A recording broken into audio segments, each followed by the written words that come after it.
Olá, sejam todos muito bem-vindos à Associação Centro Espírita Amor e Instrução. Para mais uma palestra, daremos início com uma oração que visa estabelecermos maior sintonia com a espiritualidade superior. Sendo assim, nós rogamos a Jesus que possa estar aqui conosco e nos auxiliar para que possamos retransmitir tudo aquilo que, através da sua misericórdia, nos foi concedido para a nossa própria melhoria.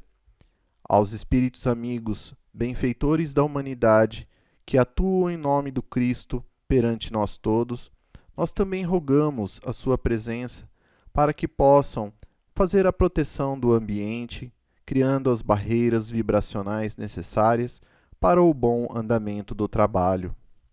Nós, por fim, queremos agradecer a Deus por mais essa oportunidade que nos dá e agradecemos também antecipadamente a todos por acreditarem nesse trabalho e nos acompanharem aqui em mais essa palestra. Que assim seja, graças a Deus e graças a Jesus. Muito bem, o tema de hoje, então, é da nossa palestra, o Cristo Consolador. Claro que o que Jesus nos trouxe foi não somente a instrução das leis de Deus, mas que também trouxe um consolo para as nossas aflições. Foram elas tanto de forma física, porque ele mesmo curou fisicamente corpos, né, especificamente falando, que estavam doentes, mas também trouxe um outro consolo, que foi justamente a essas informações a respeito das leis de Deus, que nós pudemos então nos melhorar, nos alinhar justamente a essas leis divinas. Então o Cristo trouxe aí para nós o consolo, não é? Mas o que seria esse consolo de uma forma assim mais especificada? Existe alguma, digamos, solicitação para que esse consolo do Cristo se dê para todos nós? Então essa é a proposta da palestra de hoje que nós vamos ver. O tema de hoje ele está então em O Evangelho segundo o Espiritismo, que é uma das 5 obras da codificação espírita. É a obra que traz os fundamentos morais de Jesus e está então justamente na parte onde ele fala: Vinde a mim, todos vós que sofreis e que estáis sobrecarregados, e eu vos aliviarei. Né? Então, na segunda grande revelação com o Cristo, na Bíblia, mais particularmente no Novo Testamento, isso foi narrado então num livro de São Mateus, que estava lá no capítulo 11º. E é justamente essa máxima do Cristo que revela o seu consolo, ou seja, a todos aqueles que sofrem, né, é a estes que eu vou então aliviar. Isso já é um consolo por si próprio, né? Porque aquele que sofre passa então a ter justamente uma esperança de melhoria, uma esperança de sair desse sofrimento e adentrar na felicidade. Então isso é o consolo por si próprio, né? Somente a informação desse auxílio que Jesus então veio trazer, já por si só aclarava a todos aqueles que sofreram e que sofrem até hoje. Então, todos os sofrimentos, né, sejam eles quais forem, seja afetos não correspondidos, então de repente aquela namorada que deixou o relacionamento, ou o marido que chegou a um ponto que não quis mais continuar a vida conjugal e quis a separação. Enfim, afetos entre amigos também, né? Amizades que chegam a um ponto que se rompem, vínculos familiares, né? Que de repente por alguma questão também são abalados, enfim. todos esses tipos de sofrimentos de ordem mais moral, além também dos sofrimentos relativos à questão do corpo, ou seja, os relativos de ordem material, como dificuldades financeiras, que gera, né, a falta de alimentos, por exemplo, que é um grande sofrimento, né? Talvez alguns de nós aqui não tenhamos passado nessa encarnação as dificuldades da falta do alimento, mas que certamente aqueles que o passam sentem, né, no corpo, digamos assim, esse padecimento, essa aflição.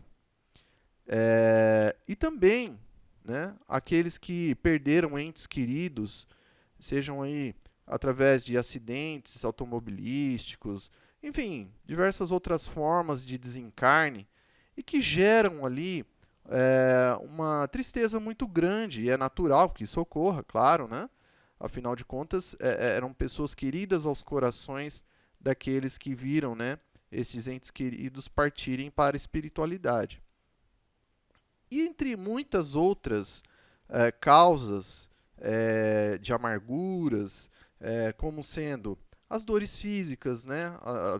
Aquelas pessoas que são vítimas de doenças que atacam o corpo físico, e também aquelas que atacam a alma, né? Em primeiro lugar, pelo menos, como a depressão, como a síndrome do pânico, a tristeza, sem uma causa aparente, que nós vamos ver que essas três últimas, em particular, têm uma origem mais vinculada à alma, né? E as causas que cometeu, seja na encarnação presente ou em encarnações passadas, que estiveram em desalinho às leis de Deus e que hoje, então, de uma forma mais psicológica, traz, então, essa dificuldade, né?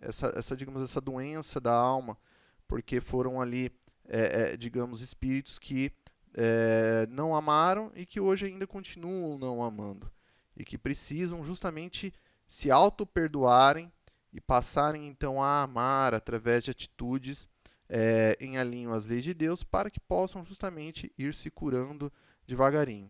Claro que isso também, né, ao atingir o corpo físico, é necessário consultar também a medicina humana para que possa trabalhar também essas questões no corpo físico. Mas enfim, resumindo, nós temos aí então uma série de percalços, né, de expiações e para alguns de provas que trazem ali assim, uma dificuldade muito grande de aceitação dessas realidades que nos deixam tristes, que nos deixam abatidos. Mas a consolação, ela só existe em dois casos. Primeiro, a fé no futuro. Ou seja, para aqueles que sofrem, né, dificuldades materiais, por exemplo, se ela não acreditar que o dia de amanhã tudo de repente pode mudar, ou seja, se não tiver essa fé no futuro de que amanhã, justamente amanhã mesmo, né, a Deus trabalha, né, digamos assim, nos bastidores de uma forma tal que as soluções todas surgem de repente. Surgem, pode ser amanhã, pode ser daqui um ano, né, pode ser daqui 10 anos, ou pode ser daqui um dia, ou pode ser daqui um minuto.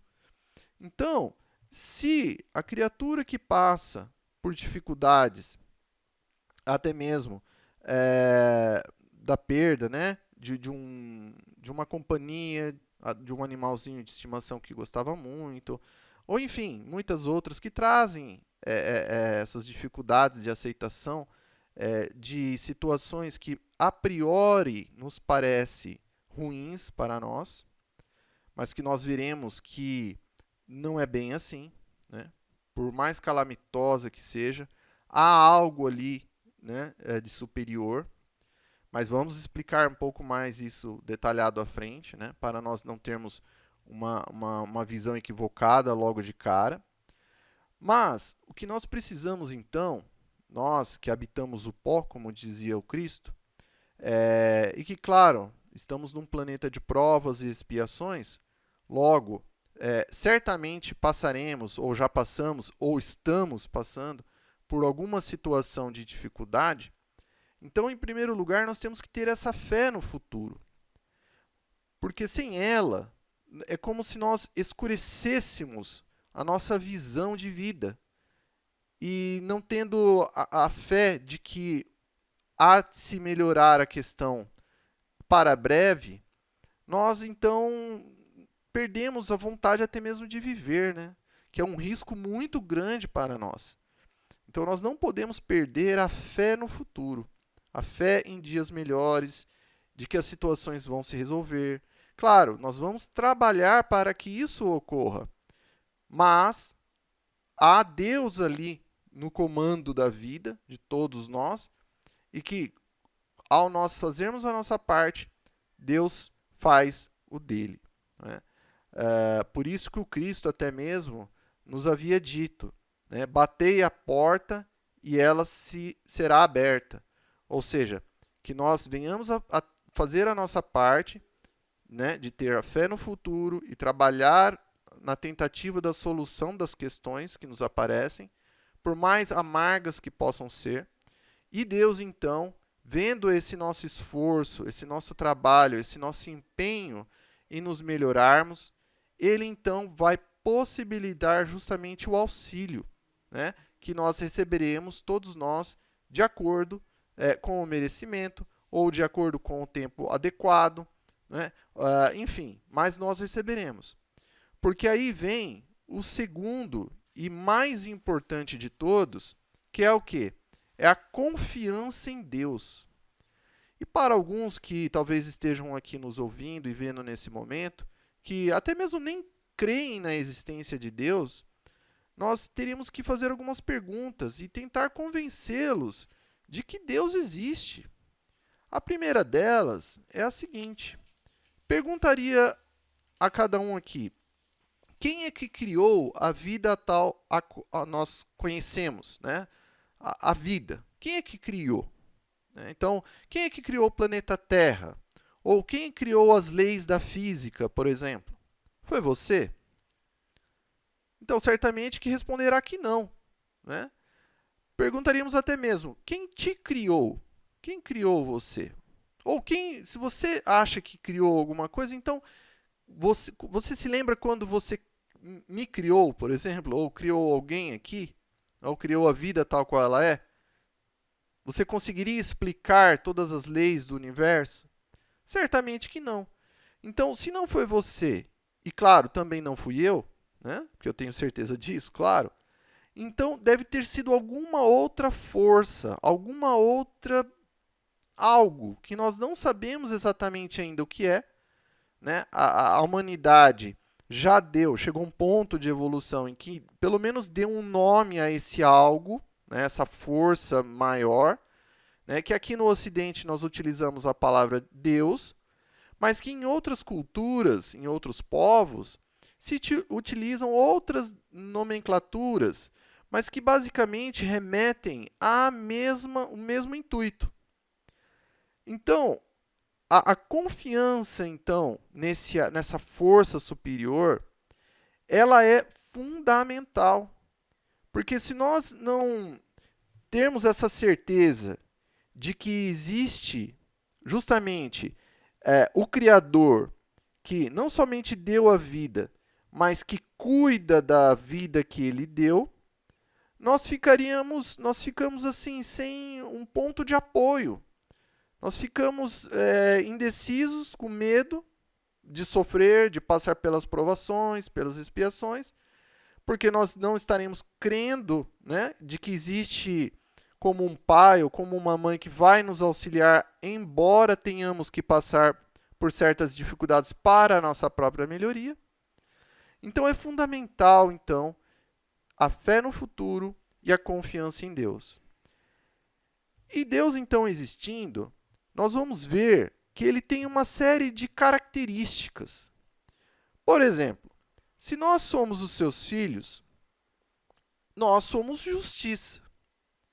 E isso é bem verdade, não é mesmo? Nós já temos, por exemplo, a humanidade criou um sistema judiciário que tenta estabelecer e aplicar leis que possam reger a vida, gerando benefício social.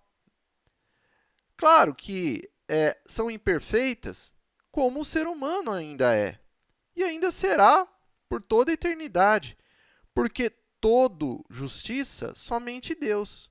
Somente Deus pode ser todo. Nós, seus filhos, espíritos imortais, que ora habitamos no pó, né, ou seja, na matéria física, em um corpo físico, nós só conseguiremos ter justiça. Ou seja, que vai ser mutável. Conforme nós evoluirmos moral e intelectualmente, essa justiça vai acompanhando, né? Vai se modificando para melhor. Então, Deus é todo justiça.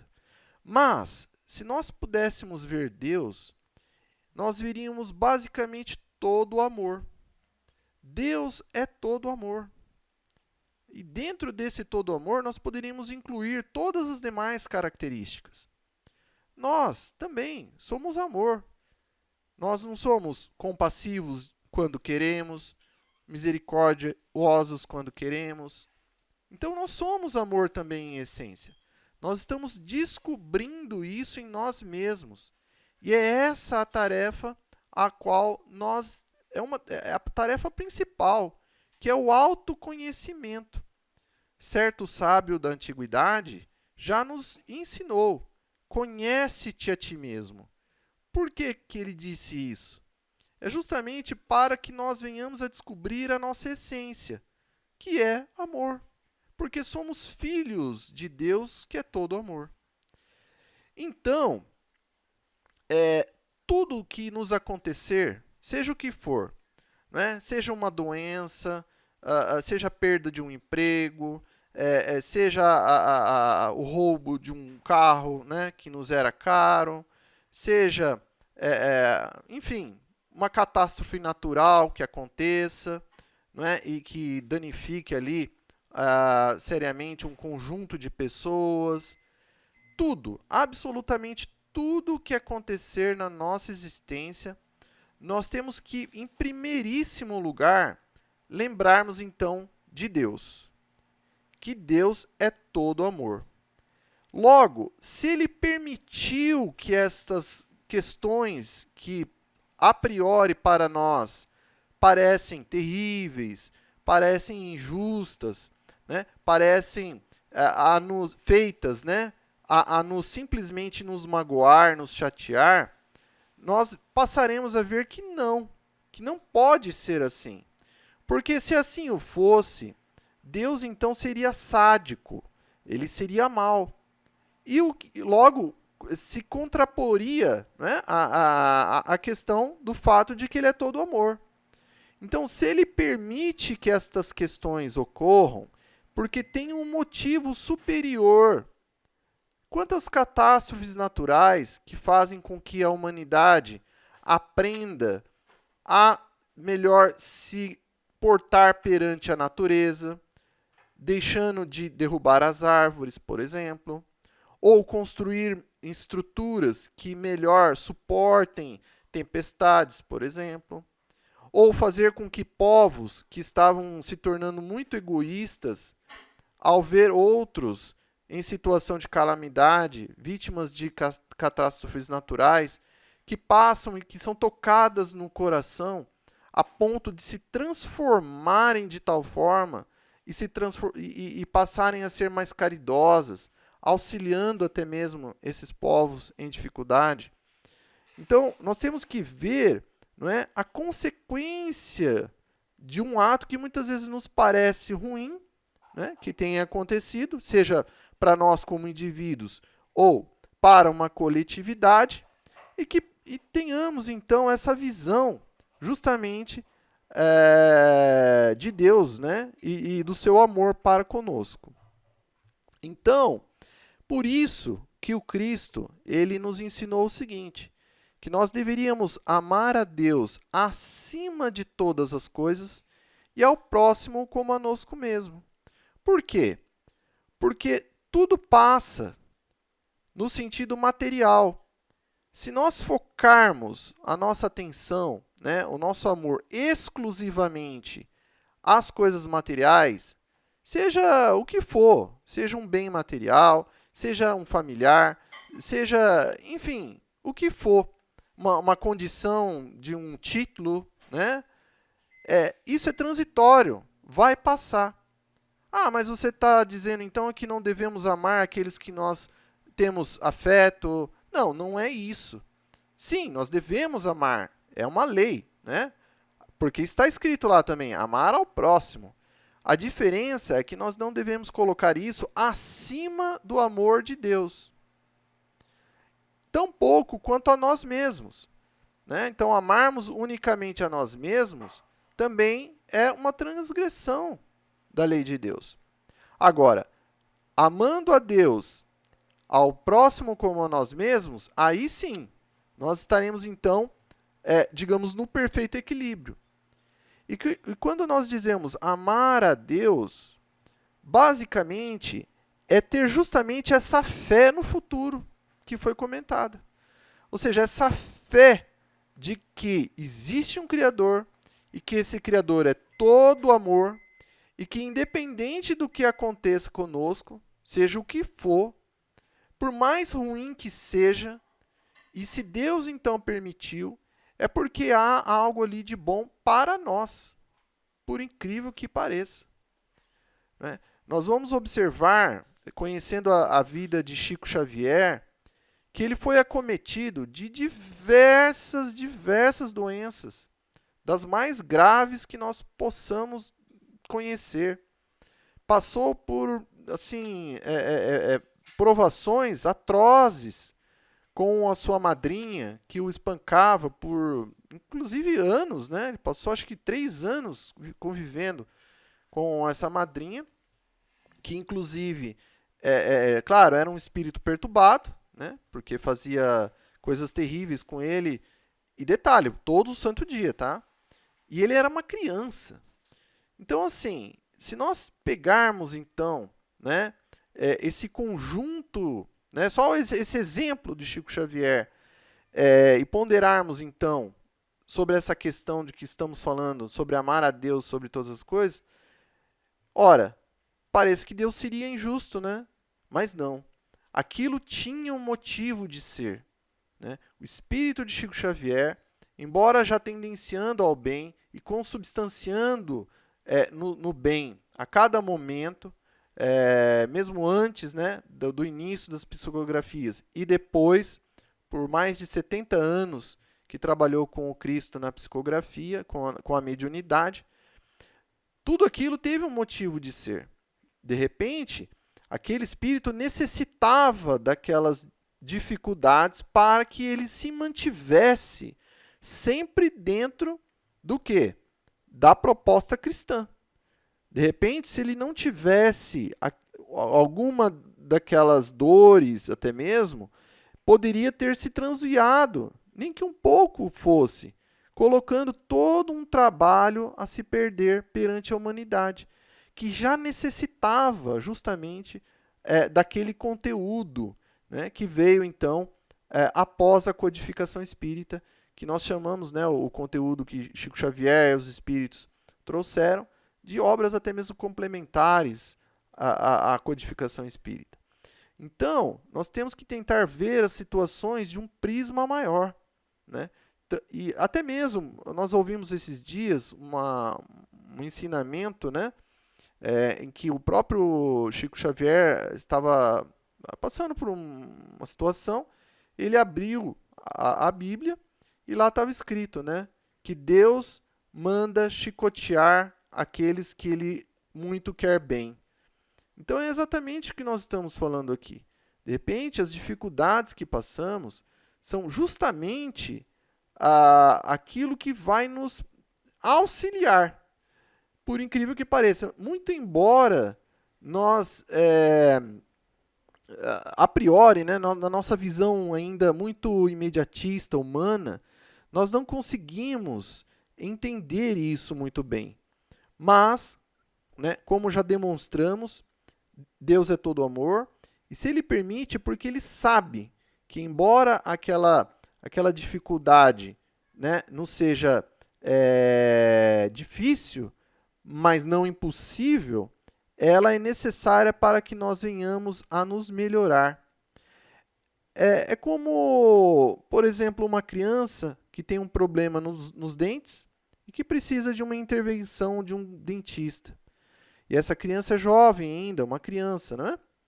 E claro, os pais, reconhecendo a situação, levam então até o profissional que diz, olha, é necessário fazer uma operação aqui.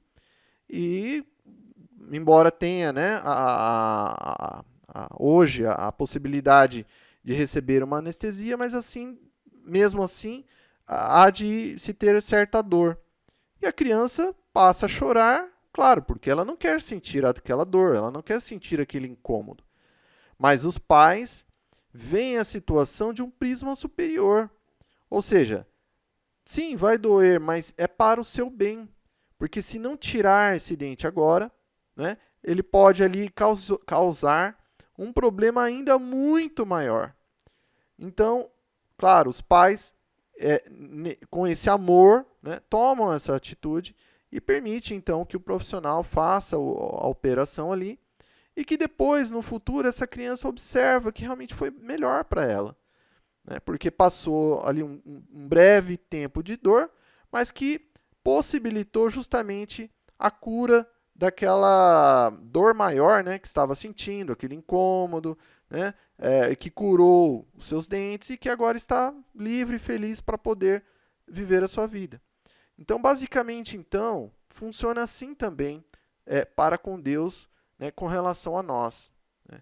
Ele, muitas vezes, claro, permite situações difíceis que nós venhamos a passar, mas que o mais importante, ele não nos dá fardos maiores dos quais nós podemos carregar. Então, é sempre aquilo que ele sabe que nós temos capacidade de lidar, por mais difícil que seja. Mas então, e as provas, né, que nós podemos dar dessas qualidades de Deus? Né? Foram citadas duas, mas aonde eu posso ver, né, um exemplo das qualidades de Deus? E aqui quem nos traz são os pais. Né? Mas como assim? Os pais podem nos dar exemplos das qualidades de Deus? Sim, por incrível que pareça, podem. Mas alguns perguntariam, mas os pais são também seres humanos, carregam consigo imperfeições. Sim, claro, mas só que ainda assim, lembremos, somos todos filhos de Deus. E os pais também o são. Muito embora, claro, é normal, né? Somos seres humanos e tenhamos as nossas imperfeições, mas como seres de Deus, lá no fundo, há o quê? A assinatura de Deus em cada um de nós, inclusive nos pais, que vão se revelar através de atitudes nobres e divinas, por que não?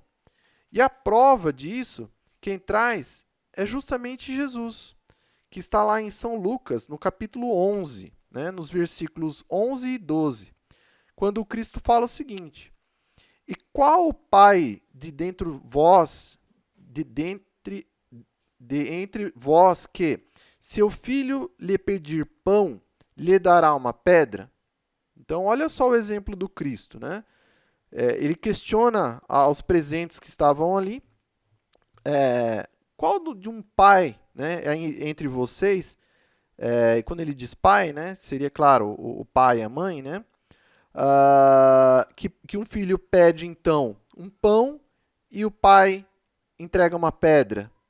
Ou, também, se lhe pedir um peixe, lhe dará por peixe uma serpente. Ora, nenhuma mãe jamais faria isso. Né? Um filho que pede peixe, entrega uma serpente para, né, machucar o próprio filho. Quem é que faz isso? Ninguém, né? Enfim, então, o que Jesus quis dizer aqui? Que mesmo nós, seres humanos, falíveis, né, ainda com muita dificuldade, nós revelamos do fundo do nosso espírito justamente o que é o amor. Não é? O cuidado é um amor. E mesmo que seja de uma forma até mesmo assim, praticamente como uma forma maquinal, mas ainda assim existe, né? Tá lá. Não tem como a criatura não agir daquela forma. Então, o Cristo continua, né? Pois, se vós, sendo maus, sabeis dar boas dádivas aos vossos filhos, quanto mais dará o Pai Celestial. Então, ou seja, Jesus aqui ele coloca justamente isso. Olha, vocês como seres humanos, né, espíritos imortais na condição de seres humanos, ou seja, de encarnados, mesmo sendo maus, o que ele quis dizer é que ainda não são perfeitos ou perfectíveis, né, num grau maior. Ou seja, ainda tem uma evolução moral e intelectual a ser realizadas em si próprios, né? Ainda assim, nós sabemos dar boas dádivas aos nossos filhos, então imaginemos o Pai, ou seja, o Pai Celestial, né? Ou seja, Deus. Né? O que ele pode fazer de benfeitoria aos seus filhos, ou seja, nós? Né? Muito mais, infinitamente mais. Então, novamente, aqui está uma prova justamente de que nós, em primeiríssimo lugar, em todas as situações da nossa existência, nós devemos recorrer a Deus em primeiro lugar. Lembrar de Deus, né, que se Ele permitiu que aquilo acontecesse é porque tem algo superior ali, né, e que nós não venhamos assim, a nos colocar em situação em desalinho, né, justamente às determinações de Deus. Que é o que muitas vezes acontece a aqueles que não esperam nada depois dessa vida, ou que sofre, né, mas que duvida da existência de Deus, duvida da existência do bem. Então, o que acontece? Para estes, as aflições batem com todo o seu peso. Porque todos nós, né, temos os nossos espíritos familiares que estão conosco, os espíritos benfeitores que atuam, né, em nome do Cristo perante a humanidade e individualmente também. Então, quando nós simplesmente excluímos Deus da nossa vida, da certeza da existência do bem de Deus e até mesmo da fé do futuro, mesmo que os bons amigos espirituais queiram, né, estar ali conosco, nos intuindo, né, para, digamos, proporcionando algumas soluções, né, às nossas questões, auxílio de alguma forma, nós não conseguimos sintonizar com eles. É como se nós estivéssemos numa espécie assim, uma televisão, né, e estivéssemos sintonizando somente com o chiado de algum canal que não existe. Agora, e os bons amigos estão lá, sintonizando lá no bem, né? E a gente não você vê, a sintonia não fecha. E aí a gente passa a sofrer intensamente. Pior ainda a situação. Então, tá aí mais um motivo pelo qual nós devemos, né, refletir no mínimo sobre a questão, então, de Deus, da sua qualidade maior, de todo amor, e termos fé no futuro. Né? Que aí passamos então a nos estarmos um pouco mais tranquilos, mais sintonizados, e aí então passamos a ter contato com os bons amigos que vão ali tentar auxiliar da forma que eles puderem. Então por isso que levou então Jesus a dizer o seguinte, olha, vinde a mim todos vós que estáis fatigados e eu vos aliviarei. Então, exatamente isso, né? Todos nós que tivermos, e com certeza estamos ou estaremos, ou já estivemos alguma vez, fatigados por alguma prova, alguma expiação, mas que, recorrendo então ao Evangelho do Cristo, aos ensinamentos justamente que liguem, né, a nós, a moral, a ética, ou seja, as leis de Deus, nós então estaremos recebendo esse consolo. Né? Então, isso é o Cristo Consolador. né? Ou seja, esse conhecimento que ele traz para nós, que é o seu evangelho, que nada mais é do que a tradução das leis divinas para nós, para a humanidade toda, né? E que passa então justamente a nos aclarar o caminho, né? Nós passamos a compreender o nosso sofrimento, o porquê que nós sofremos, né? O porquê que aconteceu ou acontece determinada situação, ainda que seja um revés para a nossa existência. Nós passaremos a entender que, mesmo que tenha ocorrido uma situação que nos desagradou, mas que, ao observarmos ela sobre um outro prisma, nós vamos observar que até mesmo foi uma benfeitoria, de repente, e não algo mal no sentido em si próprio, né? Não, foi, claro, foi uma situação desagradável, que não gostaríamos de ter passado, mas que a partir daquela situação, para nós, tenha sido até mesmo uma oportunidade de engrandecimento moral, de engrandecimento até mesmo intelectual também. Então, é justamente isso que Jesus traz para nós como Consolador, como Cristo o Consolador, não é? Mas só que Jesus ele coloca uma condição, né, para esse consolo que ele nos traz. E qual que é essa condição? É a caridade. É o exercício da caridade. A caridade, ela é filha do amor. A filha, digamos, direta do amor.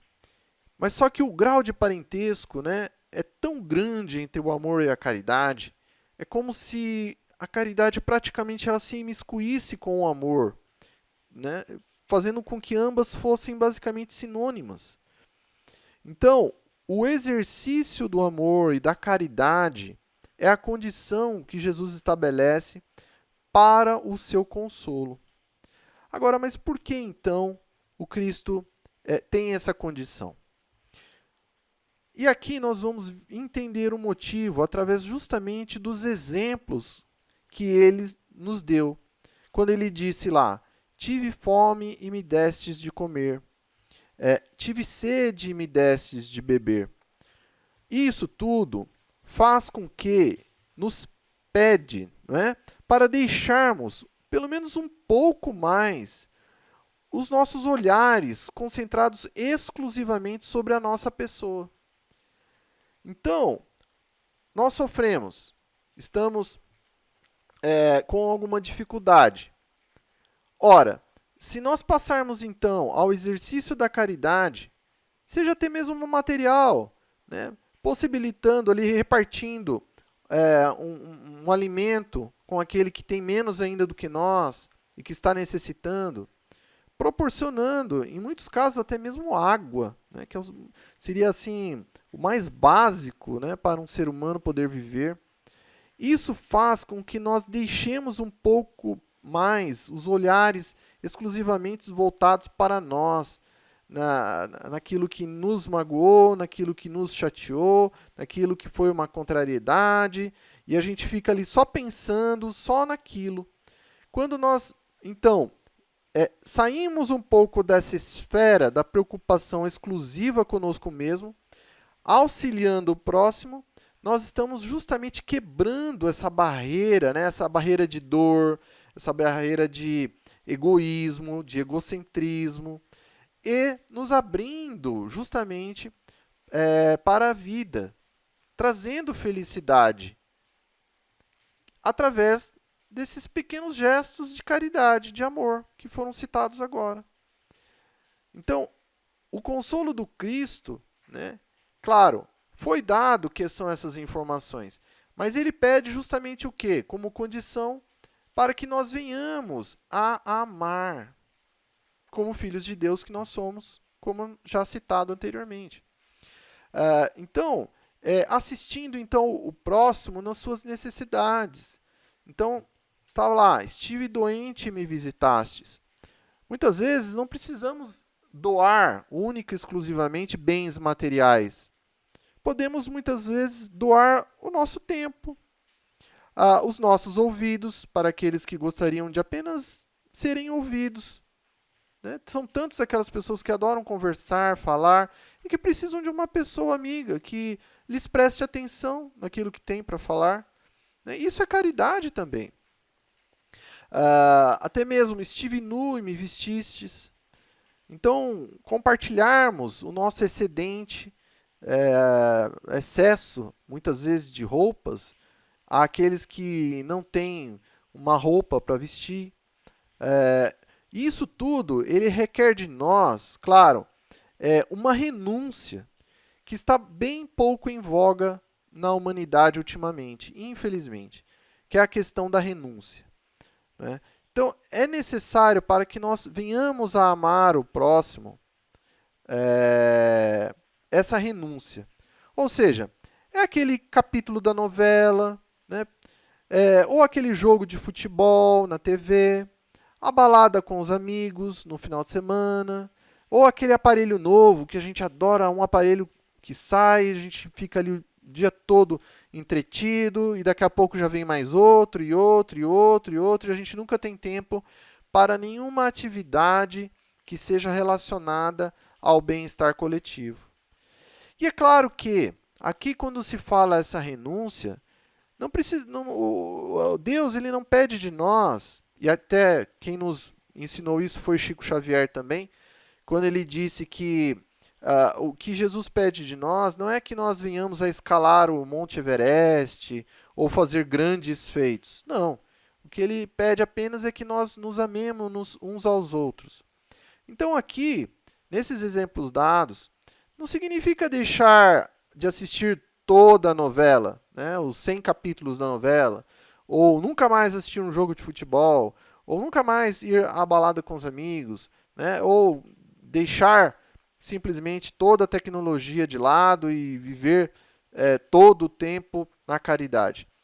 Não, não é isso, né? Um dia, claro, né, o faremos, mas isso será de uma forma gradual.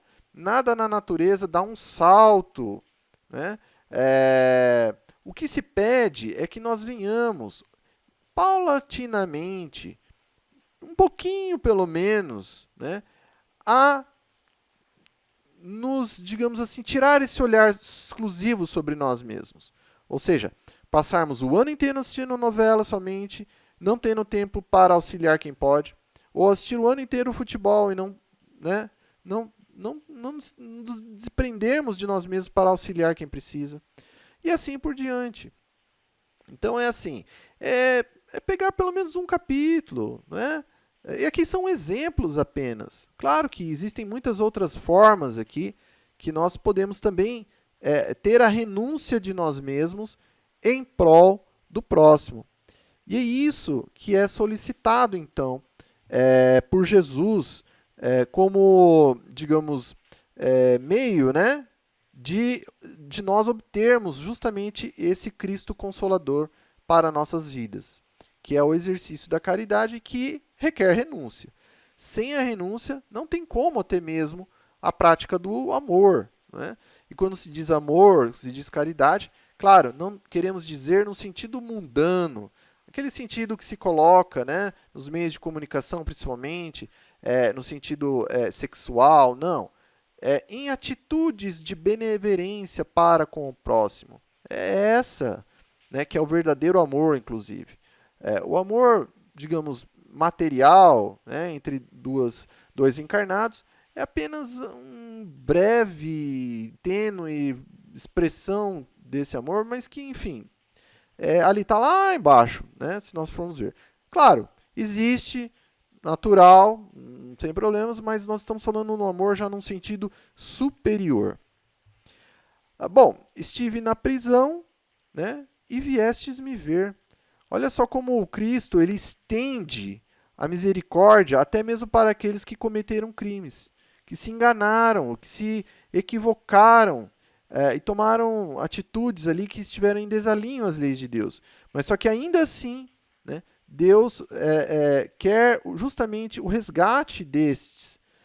E o Cristo, então, em alinho a Deus, estabelece também como lei de caridade até mesmo o trabalho para com justamente aqueles que estiveram na prisão, não é? E tudo isso que o Cristo coloca, então, como requisição para o consolo que traz, nós vamos ver que ele está fundamentado até mesmo em leis da física, ou seja, da ciência positiva, da física. Essa condição, né, que o Cristo coloca, ela está numa lei natural chamada causa e efeito, ou ação e reação. E essa lei, ela, digamos, ela está presente e ela rege, né, de certa forma, tanto o mundo material, ou seja, tudo aquilo que nós podemos tocar, ver aqui mesmo no plano material como encarnados, e também o mundo moral.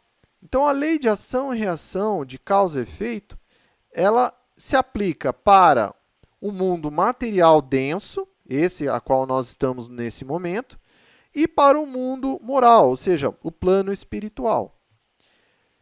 Na matéria, nós vamos ver que ela está lá na lei de Newton, que diz o seguinte: toda ação há sempre uma reação oposta e de igual intensidade. Então, por exemplo, um navio.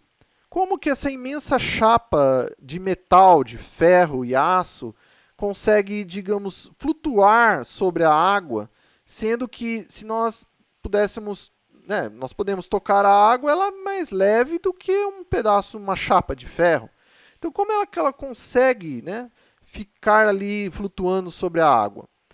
Basicamente aqui, né, um exemplo bem simples para abstrairmos, para tentarmos entender, é a seguinte: essa chapa, né, todo esse peso, ele empurra a água para baixo. E a água, através dessa lei de Newton, né, então toda força aplicada numa direção recebe uma reação oposta no mesmo sentido. Então, ou seja, é como se a água empurrasse o barco para cima. Então, é por isso que ele consegue flutuar, né? Então, essa é uma explicação básica, mas é bem assim que funciona. O foguete espacial é o mesmo princípio. Então, toda a força que é aplicada para baixo acaba, então, recebendo essa reação oposta aí, empurrando, então, o ônibus espacial ao espaço. E já no mundo moral, basicamente funciona da mesma forma.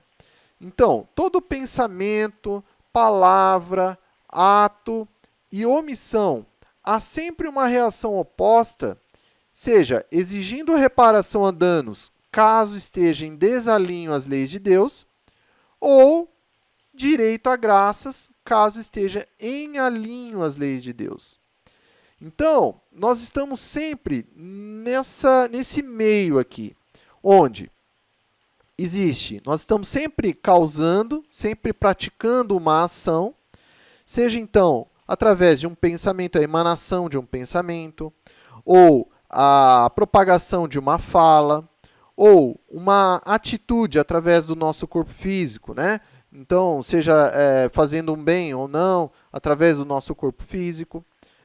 De repente, uma omissão de praticar o mal, então isso é um bem, logo é uma ação em alinho às leis de Deus.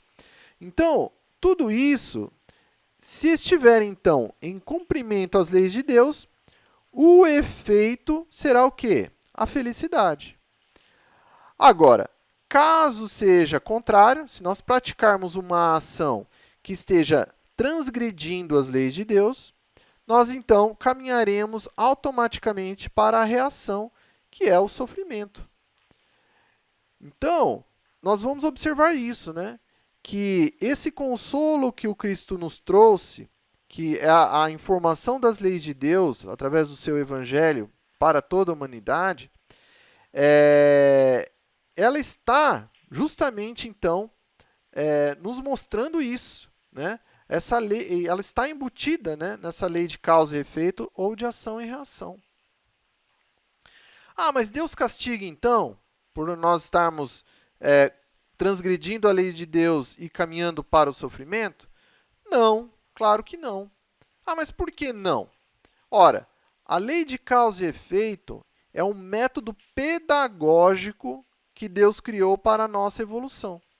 Ou seja, como é que nós vamos saber se o que eu estou fazendo, né, sobre o que eu estou falando, ou sobre o que eu estou pensando, ou sobre o que eu estou sentindo, ou sobre como eu estou me omitindo perante as questões, ela está em alinho às leis de Deus ou não, se eu não receber o reflexo delas em mim mesmo?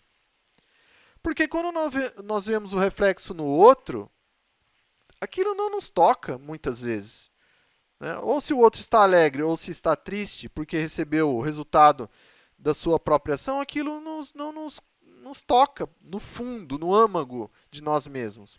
Agora, quando nós recebemos aquilo que nós emanamos, aí sim, aí é diferente. Aí aquilo nós sentimos em nós. Então, nós, claro, se aproveitarmos a oportunidade para crescermos, seja com o sofrimento, ou seja com a alegria, não é? Identificando então o que é bom para nós e o que não é, aí sim nós vamos evoluir. Caso contrário, cometeremos provavelmente um novo equívoco e teremos que aprender uma outra ou não, iremos aprender, mas estaremos para todo sempre, então, vivenciando essa lei de causa e efeito, né? Ou ação e reação, para o nosso próprio bem. Ah, mas poxa, eu me encontro lá naquela situação que eu causo somente transgressão às leis de Deus, né? E, pô, não tem jeito, eu sou assim, sabe? Vira e mexe, eu cometo esses atos. Devo então desistir? Claro que não, de forma alguma. Ah, mas por quê? Por que não? Bom, é simples, né? Nós temos ali as leis de Deus e duas principais que o Cristo nos trouxe quando ele esteve aqui entre nós há mais de 2023 anos atrás, que foi justamente a lei de amor e caridade. Nós tivemos três grandes revelações da humanidade. A primeira delas foi com Moisés, quando ele trouxe os 10 mandamentos.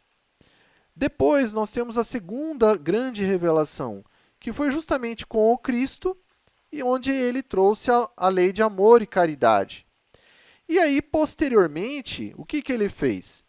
Ele disse o seguinte, olha, se vós me amais, guardai os meus mandamentos, e eu pedirei ao meu Pai que ele vos enviará um outro Consolador.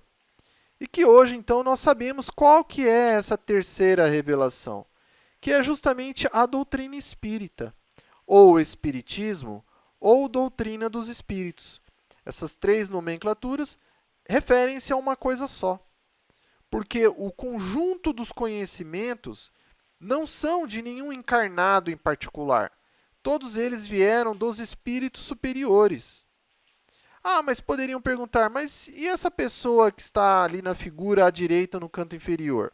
Sim, foi um encarnado chamado Allan Kardec, que na França foi o responsável aqui no plano material, único e tão somente, de reunir as psicografias que eram recebidas, não somente psicografias, mas comunicações que vinham dos espíritos superiores, dos espíritos, reunia esses conhecimentos, né, que estavam sendo enviados através dos médiuns, e ele então somente teve o trabalho de formatar, agrupar, organizar esses conhecimentos, essas mensagens, em livros, que foram os 5 livros básicos e fundamentais, então, que deram início à doutrina espírita de forma, digamos assim, metodologicamente codificada, estabelecida, né, aqui no plano material. Sim, é certo que Allan Kardec também escreveu ali algumas observações, né, findo uma comunicação de um espírito. Em alguns trechos, ele colocava ali o seu entendimento a respeito do que haviam tentado dizer, as questões que efetuava, ele mesmo fazia. Mas o fundamental é que as respostas e o conhecimento, ele veio dos espíritos superiores. E vieram, então, nessas 5 obras aí básicas e fundamentais, não é? Então, hoje, nós sabemos que nós temos, então, a terceira revelação, prometido pelo próprio Cristo. Isso é tão bem verdade, porque se nós analisarmos na história da humanidade, nós vamos ter que diversas correntes filosóficas e religiosas, que também, claro, têm o seu intuito de religar o homem a Deus, que foi o judaísmo, no ano de 1713 a.C., que foi inclusive ali com Moisés, né, os profetas, que trouxeram a primeira revelação. Depois nós tivemos o budismo, em 483 anos antes de Cristo. O próprio cristianismo com Jesus, no ano 33, né? Nós citamos 33 porque ele terminou o seu evangelho aos 33 anos, quando foi crucificado. E então, a partir daí, digamos assim, começou a propagação daqueles conhecimentos. O islamismo, por incrível que pareça, né, nós pensávamos que veio antes do cristianismo, mas não, foi depois, no ano 632 depois de Cristo.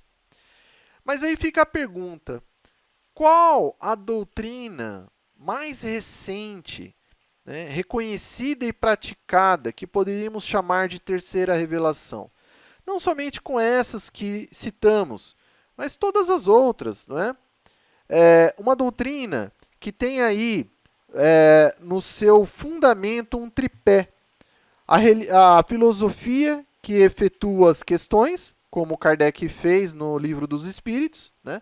São mais de 1000 perguntas, onde ele questiona os espíritos sobre os mais diversos temas da humanidade, que sempre quis saber. Ou a ciência que explica, os espíritos que, já mais evoluídos intelectualmente e moralmente, explicavam então o que Jesus quis dizer na época. E a ciência que sublima tudo isso, né, que dá a sanção ali, mais voltada ao sentimento, da realidade, da lógica, né, que foi explicado referente às perguntas.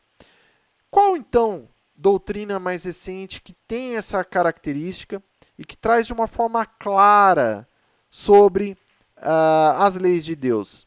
Se não, então, o Espiritismo, que iniciou-se, então, como doutrina no ano de 1857, depois de Cristo, quando Allan Kardec publica o primeiro livro que deu origem, então, à doutrina dos espíritos, que foi o Livro dos Espíritos. E aí Jesus complementa, né, aquilo que ele estava falando, a fim de que permaneça eternamente convosco, ou seja, essa terceira revelação, que é a doutrina espírita, e que ficará, então, com a humanidade para todo sempre. E aí o Cristo novamente retorna: o Espírito de verdade, que o Pai enviará para ensinar todas as coisas e para fazer recordar aquilo que vos tenho dito. Né? Olha só que interessante. O Jesus fala: recordar aquilo que vos tenho dito. Ou seja, nós não temos o Evangelho segundo o Espiritismo, que é uma das obras da codificação. É justamente o quê? Para relembrar o que Jesus disse, que está lá na Bíblia, no Novo Testamento. E sobre ensinar todas as coisas? Por que Jesus falou isso? Ele não pôde ensinar todas as coisas na época dele? E nós vamos ver que realmente, né? Quando ele disse aqui que o Espírito de verdade deve vir mais tarde a ensinar todas as coisas, será que o Cristo não disse tudo? Será que essa afirmativa é verdadeira? E nós vamos ver que né? Jesus estava certo até mesmo nessa previsão dele, né? Afinal de contas, quando ele esteve aqui de passagem, né, na figura então desse grande instrutor da humanidade, ele pôde falar, por exemplo, sobre a formação do planeta Terra, ou sobre a formação dos seres até mesmo que viriam a habitar esse planeta. Ele pôde falar sobre a existência dos espíritos, sobre o que é o espírito, ou o relacionamento entre encarnados e desencarnados, que ocorre justamente através dos médiuns, ou o que é esse céu e o que é esse inferno, que após a sua passagem se teve aquele ensinamento que seria um local circunscrito no globo terrestre, onde o inferno seria ao centro do globo, né, num mar de lava, e o céu seria acima, né, um campos elíseos, mas que não, que hoje com a doutrina espírita nós sabemos que na verdade o céu ou o inferno é um estado de consciência do espírito. Ou seja, se ele é um espírito que praticou o bem, a caridade, o amor, né, ele então estará vivendo um verdadeiro céu em si mesmo. Agora, aquele que viveu sua existência em desalinho às leis de Deus, claro, estará vivendo um verdadeiro inferno. A sua consciência lhe estará mostrando ali continuamente justamente os seus equívocos. Mas a questão é, Jesus pôde falar sobre essas questões quando esteve aqui de passagem na humanidade como encarnado? Não, não pôde. Então, por isso que o Cristo ele traz o fundamental primeiro, que é o seu evangelho, que nada mais é do que as traduções da lei de Deus para nós, que é a lei de amor e caridade, que é o mais importante. É o mais importante, amor e caridade, né? Que é justamente o quê? Digamos assim, a questão chave que nós devemos ter para poder receber o consolo do Cristo, como já explicado no início da palestra. Se ele vem então recordar aquilo que o Cristo disse, é porque isso foi esquecido ou mal compreendido, correto? Realmente, né? Ou seja, se a doutrina hoje, a doutrina espírita hoje traz, então, justamente o que Jesus quis dizer para nós naquela época, é porque a humanidade ou esqueceu ou não entendeu muito bem o que ele quis dizer, não é verdade? Sim, é uma realidade, né? E aí vem a pergunta, esquecemos mesmo o que Jesus nos disse? Será que nós esquecemos? Como humanidade nós esquecemos? Vamos ver que sim, não é? Afinal de contas, vejamos aqui, né? Quando ele disse lá, olha, aquele que quiser vir após mim, que tome a sua cruz e me siga. E quando ele diz isso, ele não quis dizer a cruz física necessariamente, ou seja, um pedaço de madeira em formato de cruz que nós devêssemos carregá-la nas ruas. Não. O que ele quis dizer é que a cruz são as nossas dificuldades interiores, é o nosso jeito de ser ainda, né? São as nossas expiações, ou seja, aquela falta de paciência justamente conosco mesmo, né? Que faz com que nós venhamos a reclamar de nós mesmos, das situações, das expiações que nós temos que passar para a nossa própria melhoria. Então é isso, olha, você vê, nós esquecemos o que ele falou. Né? Estamos justamente fazendo o contrário, né? Nos comportando de forma contrária aos seus ensinamentos. Quer exemplo maior do que mal compreender Jesus do que as cruzadas? Para aqueles que porventura não saibam, as cruzadas foram expedições militares cujo objetivo era promover a guerra contra outros povos que não tinham como crença religiosa o cristianismo. Olha que absurdo! Ou seja, se intentava imputar sobre um outro povo a obrigação de crer no cristianismo, né? Mas só que utilizando-se justamente da espada para que isso ocorresse. É claro que aí existia por trás, na verdade, um interesse econômico, né? Era o principal motivo que levava tanto os mandantes quanto os executantes sobre o véu, digamos, de dizer que era para, entre aspas, catequizar, né? evangelizar povos ditos bárbaros que realizavam isso, mas que no fundo mesmo o intuito era a dominação econômica de outros povos, ou seja, dizimar esses outros povos para que pudesse se estabelecer ali uma espécie de colônia e sugar todos os seus recursos minerais, enfim. E que o próprio Cristo já havia preconizado, né? Que o próprio nome dele seria utilizado para se cometer verdadeiros adultérios, né? Às leis de Deus. Mas então nós vamos ver que por esses exemplos, nós como indivíduos ou nós como sociedade, nós realmente, com o passar do tempo, nós não estamos lembrando ou utilizando aquilo que nós já tivemos conhecimento das leis de Deus através do Evangelho do Cristo.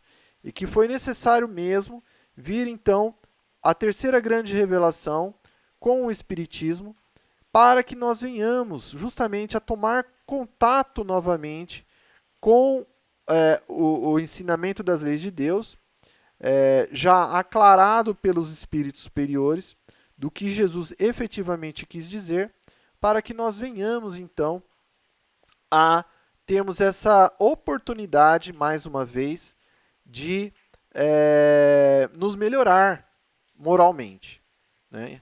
É esse o intuito. E mais, né? Ele disse até mesmo lá na cruz, olha, o Espírito, então, de verdade, que o mundo não conhece ainda, porque não está maduro para compreendê-lo, né? Claro, se o mundo estivesse maduro para compreender o Espírito de verdade, né, não teriam crucificado ele naquela época, né, e tempos depois também, tantas outras barbáries não haviam de ser cometidas, até mesmo em nome dele, né? Então nós vamos ver que realmente, mais uma vez, Cristo está certo no que ele havia preconizado, da necessidade de vir um outro Consolador no futuro para a humanidade. Até mesmo porque nós, como coletividade, nós não estávamos ainda evoluídos, nem até mesmo intelectualmente. Foi somente depois de diversos séculos, né, principalmente ali no final da Idade Média, no século XIV, que passaram então a ocorrer uma espécie de ondas civilizatórias, ondas de esclarecimento humano que auxiliaram o povo de uma forma assim muito grande, né? A educação começou a se popularizar, né? A transmissão dos conhecimentos, a possibilidade do ser humano poder justamente crescer intelectualmente já era mais popularizado. Então, veio, por exemplo, principalmente na Europa, né, que era o berço da humanidade até então, uma onda de revoluções com o renascentismo, iluminismo, positivismo, as revoluções francesa e industrial. No renascentismo, nós tivemos o quê? A ciência, né? Então, o resgate da ciência, que até então era abafada pelo, digamos, pelo pensamento religioso fechado, né? De uma instituição religiosa. E que, claro, com o início então do humanismo, ele já havia se degradado e permitiu então que esse movimento do renascimento houvesse. Depois, o iluminismo, né, que trouxe então a questão da razão, o positivismo com a filosofia e as revoluções francesa e industrial, que trouxeram um senso de liberdade, igualdade e fraternidade. Tudo isso fez com que o pensamento da coletividade fosse liberto, de certa forma. Então as pessoas passaram a poder pensar, né, a refletir, enfim, a evoluir, nem que seja intelectualmente. O que possibilitou, logo em seguida, que viesse então o Espiritismo porque a sociedade já estava, digamos, com capacidades cognitivas de compreender ensinamentos que na época o Cristo não pôde trazer. Ou seja, ele até gostaria, como Consolador prometido, de ter trazido mais informações para nós na época, mas que não foi possível porque justamente nós não tínhamos intelecto suficiente para compreendê-las. Então, ele justamente traz o fundamental, né, se fixa no fundamental, que é a lei de amor e caridade, cujo exercício, né, é a solicitação dele para que ele possa consolar, e promete, então, futuramente, justamente, o restante dos conhecimentos que vem com a doutrina espírita. Então, é justamente isso. O Espiritismo ele vem abrir os olhos e os ouvidos a nós à questão da vida espiritual, a vida moral. Porque nós, em essência, nós somos seres morais. Então, aqui é como, claro, trazendo aqui a questão do Evangelho, não tem as figuras, as alegorias que eram utilizadas na época. E aqui não precisam se preocupar nenhum, pois Kardec, Allan Kardec, que foi então esse encarnado que teve o trabalho de reunir os conhecimentos que estavam esparsos nos livros da codificação e outros complementares que nós vimos na figura no slide anterior, ele foi um pedagogo. Então, ou seja, ele quando redigiu, né, todas ali aqueles textos, ele fez de uma forma simples, uma linguagem simples que todos podem compreender. Então, todos nós, sem exceção, nós temos já a capacidade de compreender e principalmente de aplicar em nós mesmos a doutrina espírita. Alguns que podem aqui estar assistindo ou ouvindo essa palestra poderiam dizer: mas poxa, eu sou iletrado, eu não me formei numa faculdade, ou a minha condição econômica não é tão grande, então não é possível, eu acho que eu não consigo entender espiritismo ou colocar em prática na minha vida. Nós dizemos que não, de forma alguma. Se o espiritismo chegou até você, é porque sim, você como espírito imortal já conhece, já tem possibilidade de colocar em prática a doutrina espírita.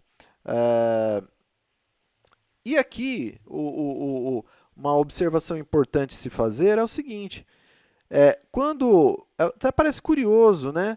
Porque a doutrina espírita traz o Evangelho segundo o Espiritismo, que seria, digamos, a versão 2.0 do Novo Testamento, né? Que está lá na Bíblia, e que é o Evangelho de Jesus também.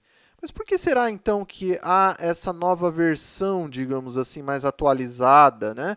Ou mais clara do Evangelho? Ora, é pelo seguinte motivo. Na época, o Cristo ele teve que falar conosco pelo método de parábolas.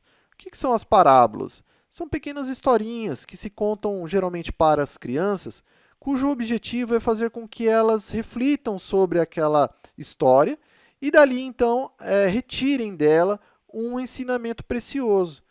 Ele utilizou essa metodologia porque se ele tivesse falado de uma forma clara para nós, como hoje existe e está lá, por exemplo, no Evangelho segundo o Espiritismo e em todas as demais obras da doutrina espírita, ele teria sido, digamos, perseguido e até mesmo morto, né? Muito antes do período que ele necessitava para transmitir todo o Evangelho. Então, ele precisou utilizar esse método para que desse tempo, né, para que ele transmitisse então todo o conhecimento que era necessário ser feito naquela época. Então, o Espiritismo ele vem trazer, né, justamente essa consolação aos deserdados da terra. Ou seja, o Cristo Consolador continua com a doutrina espírita. A doutrina dos espíritos não exclui o Cristo como consolador, mas sim apenas dá prosseguimento, dá continuidade a esse consolo. O espiritismo é altamente consolador. Sim, também o é instrutivo, mas nessa doutrina maravilhosa, nós temos os conhecimentos do porquê nós sofremos, do porquê das contrariedades, como nós podemos superar essas dificuldades interiores. Então, justamente nos traz, então, fé no futuro, nos traz a certeza da existência de Deus. Tudo isso faz com que nos dê energia, nos dê clareza de pensamento e força de sentimento para que nós venhamos a enfrentar as dificuldades e vencê-las. Sim, o Espiritismo, e até mesmo se nós pegarmos o cristianismo, né, eles não nos retiram o problema, né, ou a expiação, ou a prova. Ele nos dá força para que nós venhamos, pelo nosso próprio mérito, vencê-las. E aí sim, com isso, produzirmos em nós mesmos justamente a evolução moral de que nós necessitamos, do que nós carecemos. Então, por exemplo, né, quadros aflitivos como esse, em que nós vemos ver na sociedade tantas e tantas e tantas pessoas passando por dificuldades financeiras de uma forma tão grande, enquanto poucos têm todos os recursos amoedados do mundo, né? Essa concentração de renda. Então a doutrina espírita muitas vezes explica esses quadros aflitivos, né? Que nada é por acaso, né? Tudo tem um motivo de ser, né? De repente, essa grande massa, né, de pessoas que têm dificuldades financeiras, quiçá são espíritos que viveram em outros planetas, ou até mesmo nesse planeta, né, e que em uma outra encarnação foram justamente os ricos do mundo, mas que, ao mesmo tempo, foram egoístas, né, não auxiliaram ao seu próximo mais necessitado, e que agora, então, foram convidados a passarem por essa expiação coletiva de justamente não ter nem até mesmo, enfim, uma parca moeda para a compra dos seus alimentos. Justamente para quê? Novamente, Deus não é sádico, ele não é mau. Ele não permite isso justamente, somente, exclusivamente para punir. Né? É um método pedagógico, ou seja, através de uma lei de ação e reação, em que esse espírito, então, sentindo em si próprio o reflexo da sua condição, para aprender justamente o quão é importante, quando se tem recursos, de compartilhá-lo com aqueles que não têm. Né? É um aprendizado que, embora aparentemente nos pareça difícil, né, mas olha o bem que ele gera naquele espírito. É uma transformação para o bem, que esse espírito vai levar para toda a existência. E aqui esse exemplo, claro, não é uma constante, né? Nós não queremos nos colocar na função de Deus e explicar que é uma constante que uma pessoa que carece de recursos materiais é porque numa outra existência foi rica e não auxiliou quem precisava. Não, de forma alguma.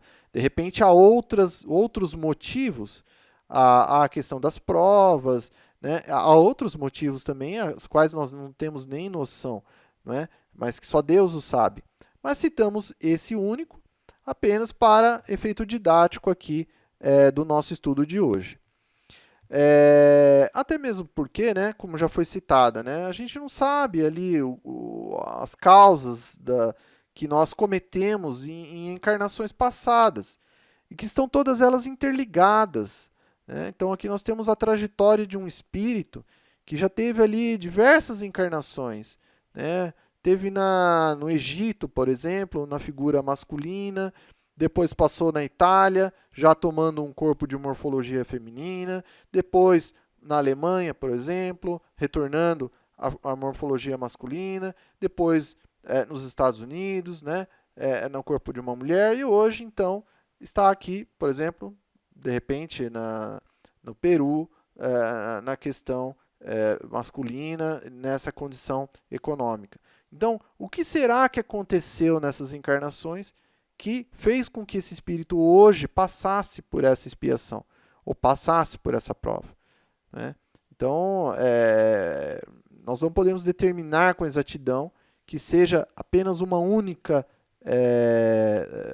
digamos, resposta, mas que existe, né, justamente aquilo que nós estávamos falando da lei de ação e reação, e que ela serve justamente como método pedagógico para que o espírito possa evoluir com aquilo que ele passa, né? Seja uma questão aparentemente boa ou não. Então, os motivos de resignação, né? Ou seja, o Cristo Consolador, ele traz então essas bem-aventuranças para nós, os aflitos, como prelúdio de cura.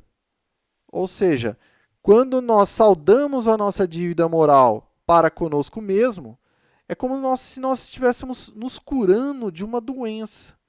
Mas essa doença não tenha cometido o corpo físico necessariamente, mas fundamentalmente a nossa alma. Então, é como a figura mostra, né? Muitas vezes a gente está doente, o que a gente faz? Né? Procuramos um médico que vai nos receitar um remédio. Esse remédio ele pode ser bem suave, porque a nossa doença é leve, apenas um resfriado, por exemplo. Ou pode ser já uma cartela com cápsulas, porque, digamos, já se evoluiu para um quadro mais agudo dessa gripe, já se tornando uma gripe, justamente, né? Ou até mesmo quando há uma injeção, porque é necessário um remédio mais forte para curar um quadro já que está se aproximando, por exemplo, de uma questão que aflija o corpo de uma forma muito intensa. Mas só que antes, o que muitas vezes o próprio médico diz para que nós venhamos a ler a bula, não é mesmo? Para termos ali a consciência de como utilizar aquele remédio adequadamente, de acordo com a nossa situação. Bom, fazendo isso, basicamente, nós estamos curados, não é? E a mesma coisa acontece, então, para as nossas dificuldades, para as nossas provas e expiações que nós passamos geralmente. Seja a demissão do nosso emprego, seja um colega nosso que tenha nos empurrado, né, que tenha nos traído, seja a maledicência, até mesmo de um parente que nós ficamos sabendo, ou a perseguição dentro do nosso meio religioso que nós tenhamos sofrido. Tudo isso também funciona, né, como justamente essa espécie assim, de doença moral, né, esse sofrimento que, se nós bem passarmos por ela, aprendermos com ela, nós temos aí uma grande oportunidade de evolução, porque nós podemos pagar o mal com o bem. E isso gera progresso interior, que essa é a proposta. Então, se Deus permitiu que essas situações nos tenham ocorrido, não foi simplesmente para que nós venhamos a saudar a lei de ação e reação. Então, ou seja, todo o mal que eu cometi no passado. Então, no passado eu demiti as pessoas, eu traí os meus amigos, eu falei mal dos meus parentes, persegui lá na igreja, ou no centro espírita, ou no templo, né, aqueles que pensavam melhor do que a mim. Não era só para saudar aquilo que eu causei no passado, seja na encarnação presente ou encarnações passadas, mas sim também para que eu venha, além de, claro, aprender, né, justamente recebendo então o reflexo dessas minhas ações cometidas no passado, eu venha a aprender com elas, mas principalmente que eu venha a crescer com elas. E esse crescimento se dá justamente pagando o mal com o bem, né? Ou seja, perdoando, se resignando, tendo misericórdia, orando pelo próximo, né, que nos trouxe justamente a nossa expiação. É isso, então, que é o quê? Emanação da requisição de Jesus para o seu consolo, através, então, da emanação do amor, da caridade que jaze em cada um de nós. é isso que fecha, então, a nossa palestra hoje, né? O intuito é exatamente esse. Então, assim, é a ciência lamentar, né, como o obreiro que trabalha e que tem lá o seu esforço durante todo o mês e que, ao final, então, do dia ou do mês, ele ele recebe o seu salário justo, que, vamos dizer assim, quando ele estava no trabalho, ele estava passando pela expiação. E se ele bem passa pela expiação, vai receber o consolo, desde que pratique a caridade, vai receber então o seu salário, que não é uma felicidade. Quando a gente recebe o nosso salário, a gente não fica feliz? Então, por abstração, basicamente é a mesma coisa. Então, o Espiritismo ele nos dá então essa fé inabalável no futuro, porque ela traz o conhecimento da existência de Deus, do porquê nós sofremos, da lei de causa e efeito e como que funciona. E isso nos dá então essa fé no futuro para que nós venhamos justamente então a poder seguir Jesus, né? E lembrar que a espiritualidade, ele quer, né? Deus quer que tanto encarnados e desencarnados trabalhem juntos, se auxiliem mutuamente, e que nós devemos então meditar sobre tudo isso, né, que foi falado aqui, que está principalmente na codificação, mas que está também nas obras chamadas complementares. Claro, as de Allan Kardec, além da codificação, de Chico Xavier, também de Divaldo Pereira Franco e muitos outros que nós temos aqui, né, que já passaram até mesmo aqui pela humanidade, como Richard Simonetti, como muitos outros, né? E que nós não devemos, então, misturar o joio ao bom grão, ou seja, as utopias à verdade. O joio ele é muito semelhante ao trigo, mas só que ele é uma erva daninha. Já o trigo não, ele produz justamente o que vai permitir posteriormente a fabricação do pão, que serve à vida, né? Que auxilia a continuidade da existência, que é algo bom. Então, nós não devemos misturar as utopias, ou seja, livros ditos espíritas, livros espiritualistas, ou livros de autoajuda, enfim, que têm o seu motivo de ser, mas que não são espíritas. Então, logo, devem ser colocados na categoria adequada, né? Agora, se nós, então, buscamos justamente esse consolo que o Cristo nos dá, e que ele persiste, então, no Espiritismo, nós, claro, devemos, então, continuar com a verdade, continuar com o Cristo, o seu consolo na doutrina espírita, em livros espíritas. E não, ou seja, nesse trigo, né, que dá o pão. E não essas utopias que seriam, então, justamente aquilo que se assemelha ao trigo, mas que não o é. E essa verdade diz o seguinte, né? Espíritas, amai-vos, eis o primeiro mandamento.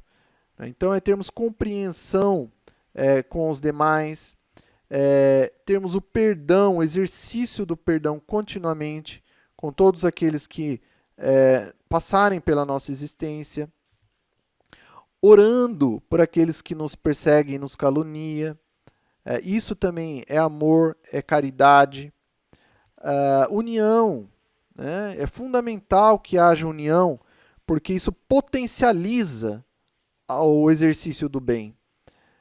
E também, em segunda parte, o que os espíritos superiores dizem, instruir-vos, eis o segundo.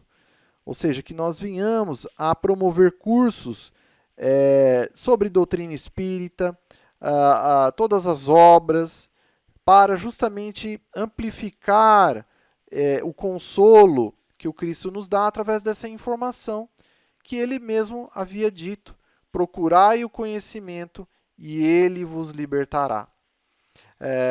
Então, todas essas instruções, eles nos ensinam que aqueles que carregam seus fardos, e aqui novamente não são cruzes no sentido físico, mas sim as cruzes que Jesus quis dizer são aquilo que nós temos que passar na existência, né? São as nossas expiações, as nossas provas e das nuances que elas vão se apresentar, seja a traição de um amigo, ou a dificuldade financeira, ou, enfim, muitas que existem, né, que são verdadeiras cruzes nos nossos caminhos.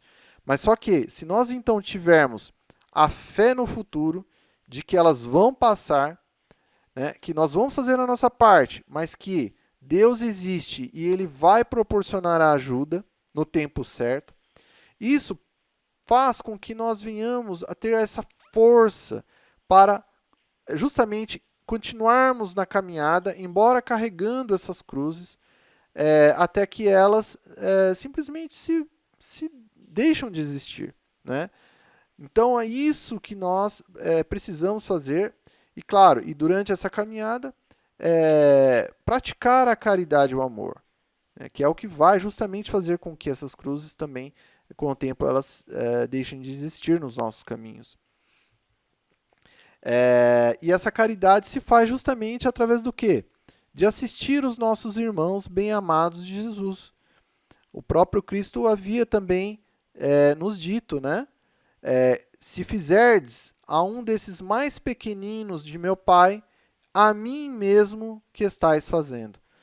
Ou seja, é o que ele disse, amai ao próximo, e ele não disse quem era esse próximo, né? Então pode ser todos são o próximo, né? Como a ti mesmo, ou seja, que você também se ame, né? E que acima desses dois, do próximo e de si mesmo, ame em primeiríssimo lugar a Deus, que é o fundamental, porque ele é transcendental, é imaterial, né? É essa certeza, né, dessa criatura que é pleno amor e que estará conosco para toda a eternidade. Estivermos onde for no universo, Deus estará conosco. Deus está e estará, continuará conosco para todo sempre. Mas só que para isso tudo, né, a gente precisa o quê? Já que nós nos encontramos então doentes da alma, é necessário ler a nossa bula. E qual seria a nossa bula, né? Ou seja, esse remédio que a gente precisa tomar? Ora, se estamos na doutrina espírita, é a codificação. Nós precisamos ler, estudar justamente a codificação em primeiríssimo lugar, porque ela é a base que vai fazer com que nós venhamos a compreender justamente o que é espiritismo, como se dá essa consolação, essa extensão da consolação que o Cristo nos trouxe, né? Nos prometeu e cumpriu. Então, é fundamental esse estudo em primeiro lugar. Feito isso, então, nós vamos reconhecer que o Cristo, então, é o grande médico das almas. Ele que veio nos trazer, então, esse remédio que nos há de curar. Não somente o corpo físico, mas fundamentalmente a nossa alma, que é o mais necessário.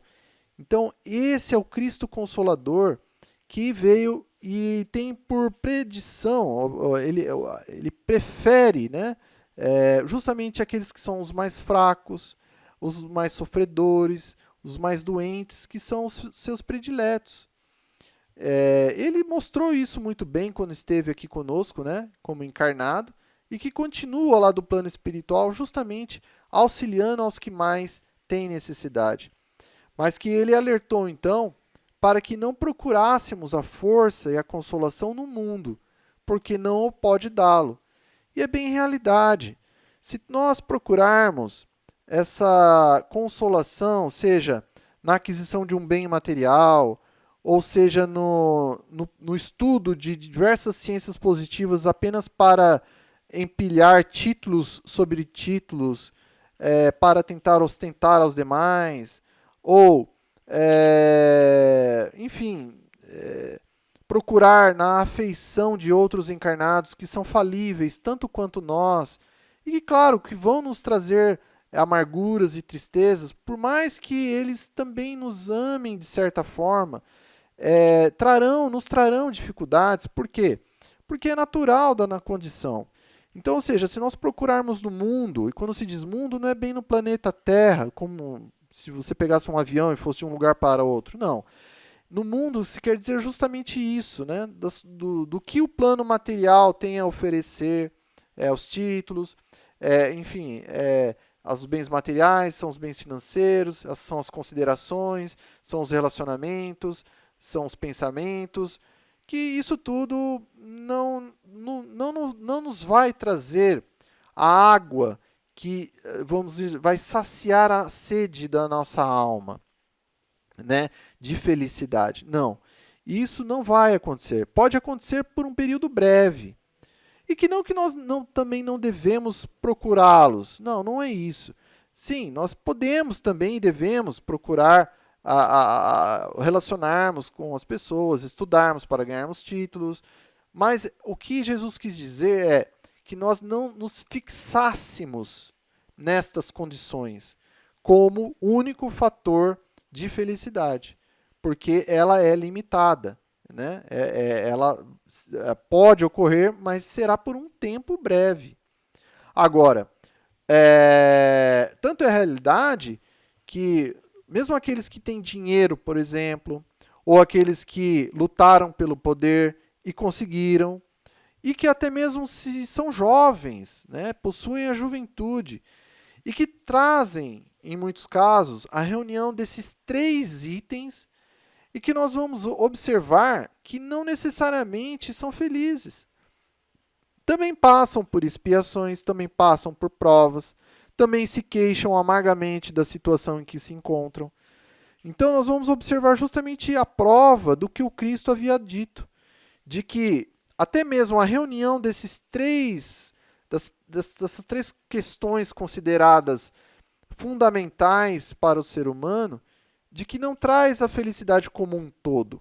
Ela traz uma felicidade relativa e muito curta e muito também sujeita às variações da matéria, não é mesmo? Porque o dinheiro, ele pode vir, mas como por uma questão de, por exemplo, de mercado, de perda de um emprego, ou de perda de uma empresa, porque aquele produto não é mais demandado, a empresa faliu, pode-se, por exemplo, perder o dinheiro. Assim como o poder também é transitório. Pode haver uma nova eleição e pronto, você já não está mais no poder, né? Ou, da juventude, ela vai passar de uma forma certa, líquida e certa, né? Nenhum ser humano consegue ficar jovem para todo sempre. Então nós vamos observar isso, que o que Cristo quis dizer é que nós não nos fixássemos, nós não restringíssemos a nossa existência única e exclusivamente sobre esses pilares que são passageiros, né? Que claro que nós venhamos a trabalhar de uma forma decente e honesta, e se ganharmos dinheiro, ótimo, que façamos inclusive o melhor que pudermos dele. Ou se porventura nos encontramos numa situação de poder, que façamos o bem para a humanidade, para a coletividade. Ou se somos jovens, ricos e poderosos, é uma oportunidade ainda maior de nós não utilizarmos tudo isso única e exclusivamente para nós, para a nossa própria benfeitoria. Que nós venhamos a compartilhar dessas benesses com toda a coletividade, né? Fazendo o bem, né? E recebendo ainda consolo do Cristo. Então, o convite de hoje é esse, né? Que nós venhamos a procurar o Cristo Consolador, que do alto dos esplendores do plano espiritual, ele ainda continua, né, a nos auxiliar da onde se encontra, naquilo que ele pode. Então, Jesus não deixa de trabalhar até hoje. Ele auxilia a humanidade até hoje e continuará assim.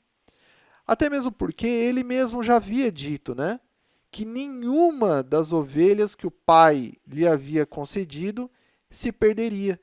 O que significa isso? Que dos bilhares e bilhares de espíritos aqui no planeta Terra, muitos encarnados, mas muitos outros tantos que se encontram no plano espiritual, que detêm diferentes graus de evolução moral e intelectual, ele precisará justamente estar tutelando ainda por milhares e milhares de anos. Então, esse é o trabalho do Cristo, até que tudo isso se complete, ele ficará conosco. Né? Então, nós vamos observar aí a grandeza de um espírito como esse. Não é? E ele pediu-nos, então, justamente o envio da doutrina espírita para que nós continuássemos ter o consolo que ele já havia trazido quando esteve aqui entre nós, encarnado, né? Que foi a lei de amor e de caridade, e que se expandiu agora, então, no Espiritismo, justamente para que nós pudéssemos, então, praticar e conhecer a caridade, que é a sua regra para que nós recebêssemos o seu consolo, né? Que é o exercício do amor, que é o exercício da caridade. E nós temos aqui um exemplo magnífico, né? Que é o da nossa querida Madre Teresa de Calcutá, que auxiliou a tantos, né, pequeninos e necessitados lá na Índia, quando, né, também esteve encarnada aqui entre nós, para alcançarmos então aquilo que nós tanto queremos, que a alma, né, que se encontra aqui no corpo físico, né, que tanto aspira, que é o quê?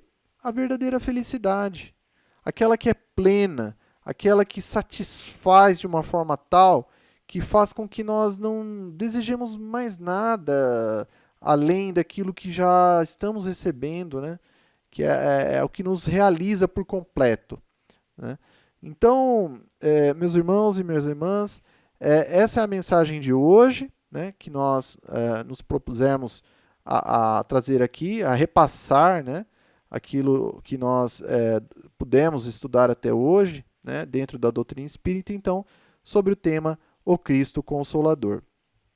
Desejamos muita paz a todos, agradecemos do fundo dos nossos corações por estarem aqui conosco até esse momento. Vamos passar alguns pequenos recados, então, antes de nós fazermos a nossa vibração final. Utilizamos, como sempre, o Evangelho segundo o Espiritismo, né, como bibliografia. Também as imagens que foram coletadas da internet e utilizadas nessa apresentação foram consideradas todas de uso gratuito. Então, caso alguém encontre alguma que seja direito autoral, copyright, por favor, nos avise no e-mail que aparece na tela. Também, caso alguém encontre algum erro doutrinário ou gramatical, por favor, também nos encaminhe no e-mail. E por fim, então, para fazermos nossa prece, estamos vendo aqui na tela a relação de alguns palestrantes e oradores espíritas, as quais nós cremos que tragam um conteúdo consolador e instrutivo à luz da doutrina espírita e que tomamos contato também, né, no site de vídeos, e que estamos recomendando, né, aos amigos e amigas. Basta digitar ali o nome completo no campo de pesquisa e as palestras então estão ali disponíveis, que são muito boas.